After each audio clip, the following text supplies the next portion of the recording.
Assalamualaikum warahmatullahi wabarakatuh. Sebelumnya saya izin memperkenalkan diri. Nama saya Fabila Putri Berubukit, NPM 2208260165. Di sini saya akan mempresentasikan mind map saya yang berjudul Tuba Abses Ovarium pada blok ginekologi di semester 4. PID atau pelvic inflammatory disease ini merupakan salah satu komplikasi yang paling sering yang diketahui pada tuba abses ovarium ini. Kenapa bisa menjadi komplikasi? Karena sebelumnya bisa jadi karena penanganan PID ini yang tidak adekuat. Nah, ini akan berlanjut menjadi tuba abses ovarium. Nah, tuba abses ovarium ini adalah massa inflamatorik pada tuba atau ovarium yang disertai dengan pus atau nanah. Abses tuba ovarium ini merupakan komplikasi dari PID yang seperti saya bilang tadi. Abses tuba ovarium dapat terjadi akibat infeksi ascendens patogen, cervix, dan ke endometriumnya, dan kemudian menuju ke tuba falopi hingga cavum peritoneum. Infeksi pada abses tuba ovarium ini juga dapat disebabkan oleh infeksi area sekitar seperti appendix, usus besar, dan kandung kemih. Penyebab atau etiologi dari tuba abses ovarium ini bisa karena penyakit radang panggul atau PID. Nah, ini juga paling sering atau paling banyak terjadi karena infeksi ascendens dari saluran kemih dan vagina ini, infeksi akibat jaringan sekitar, dan penyakit ginekologi penyerta yang menjadi fokus infeksinya. Abses tuba ovarium ini dapat disebabkan oleh beberapa patogen, termasuk Chlamydia, Trachomatis, Neisseria gonorrhoeae, Bacteroides, Streptococcus, Streptococcus sp, Mycoplasma genitalium, dan Escherichia coli.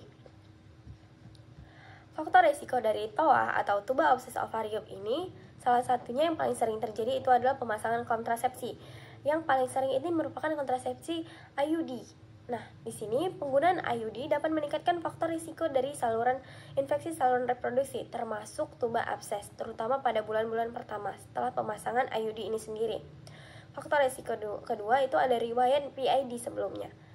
Dan faktor risiko yang ketiga ini ada seks di bawah umur. Yang keempat, hubungan seks yang berganti-ganti pasangan. Yang kelima, kondisi kekebalan tubuh yang rendah, di mana kondisi seperti HIV atau AIDS atau penggunaan obat-obatan imunosupresan dapat melemahkan sistem kekebalan tubuh dan meningkatkan risiko infeksi. Kemudian, faktor risiko yang terakhir, kehamilan ektopik. Di sini, kehamilan ektopik di mana janinnya itu berkembang di luar rahim. Ini dapat menyebabkan TOA ini sendiri karena kerusakan pada tuba falopinya dan meningkatkan risiko infeksi. Cara penegakan diagnosis tuba abses ovarium ini, pada anamnesis abses tuba ovarium ini bisa ditemukan keluhan nyeri perut bawah atau area panggulnya, baik unilateral maupun bilateral, dan disertai dengan demam. Pasien juga bisa mengeluh adanya duh vagina yang berbau, terkadang disertai dengan perdarahan per vagina. Anamnesis terdapat faktor-faktor risiko yang perlu dilakukan, seperti aktivitas seksual, riwayat penyakit radang panggul atau PID, serta faktor risiko imunokompresen seperti infeksi, HIV, dan diabetes. Nah, pemeriksaan penunjang yang dapat kita lakukan itu seperti darah lengkap, USG, dan plano test. Untuk manifestasi klinis dari tuba abses ovarium ini, yang pertama itu nyeri perut atau panggul, yang kedua demam, nyeri saat berhubungan seksual, gangguan menstruasi, disuria atau nyeri saat buang air kecil, nyeri saat buang air besar, nyeri saat berjalan atau beraktivitas, kelelahan dan kelemahan, mual muntah, dan gejala sistemik lainnya seperti penurunan nafsu makan, sakit kepala, dan gejala umum lainnya. Untuk patofisiologi dari TOA atau tuba abses ovarium ini sendiri, yang terjadi awalnya itu infeksi awal, di mana infeksinya ini biasanya dimulai dengan adanya bakteri patogen yang masuk ke dalam sistem reproduksi melalui berbagai cara, seperti melalui hubungan seksual yang tidak aman, prosedur medis yang invasif, dan melakukan proses inflamasi meluas dari organ sekitarnya. Yang kedua, setelah terjadi infeksi tadi, maka penyebaran si infeksinya ini tadi. Bakteri yang masuk ke dalam ini menyebabkan peradangan pada saluran reproduksi, termasuk serviks, rahim, tuba falopi, dan ovarium. Nah, infeksinya ini tadi dapat menyebar ke selaput pelindung lapisan atau tuba falopi atau mukosa yang menyebabkan inflamasi atau peradangan. Kemudian terjadilah obstruksi dan pembentukan abses. Di sini, inflamasi pada tuba falopi tadi dapat mengarah pada pembentukan eksudat atau cairan yang mengandung sel-sel radang yang menghalangi saluran ke tuba falopinya. Sehingga ketika cairan ini tidak bisa keluar, dapat terbentuklah si pus atau abses tadi. Ini merupakan kumpulan nanah di dalam atau di sekitaran tuba falopi atau ovariumnya. Setelah terjadinya pembentukan abses tadi, kalau tidak mendapatkan penanganan secara adekuat, ini akan terjadinya komplikasi dan perluasan, di mana absesnya ini tadi dapat menimbulkan komplikasi serius seperti peradangan yang meluas ke jaringan sekitarnya, dan ini akan menyebabkan nyeri yang parah, serta dapat mengganggu fungsi organ reproduksi seperti kemampuan tuba falopi untuk transportasi sel telur yang dibuahi.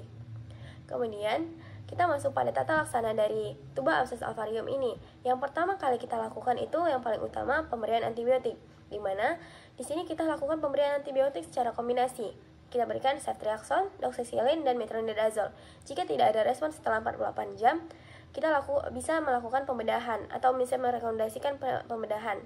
Masuk pada tata laksana. Pada tuba abses ovarium ini yang paling penting kita lakukan dan tata laksana paling awal itu pemberian antibiotik. Di sini kita akan melakukan pemberian antibiotik secara kombinasi, di mana di sini ceftriaxone, doxycycline, dan metronidazole. Jika tidak ada respon setelah 48 jam, nah kita ini mempertimbangkan pembedahan di sini. Pada kondisi sepsis, diperlukan resusitasi agresif dan pembedahan segera, disertai pemberian antibiotik spekulum luas atau protokol sepsis 6. Yang dimana yang akan dijalani di situ adalah oksigenase, pengambilan kultur darah sebelum pemberian antibiotik, pemberian antibiotik, pengecekan darah laktat darah, pemberian cairan intravena, dan evaluasi urin outputnya. Kemudian kita bisa mengindikasi pasiennya ini untuk rawat inap. Dan apabila perlu penanganan lebih lanjut lagi atau tidak ada kemajuan, kita bisa rujuk ke spesialis obgyn atau ginekologi untuk melakukan pembedahan atau laparotomi. Mungkin sekian presentasi saya pada hari ini pada blog ginekologi. Wassalamualaikum warahmatullahi wabarakatuh.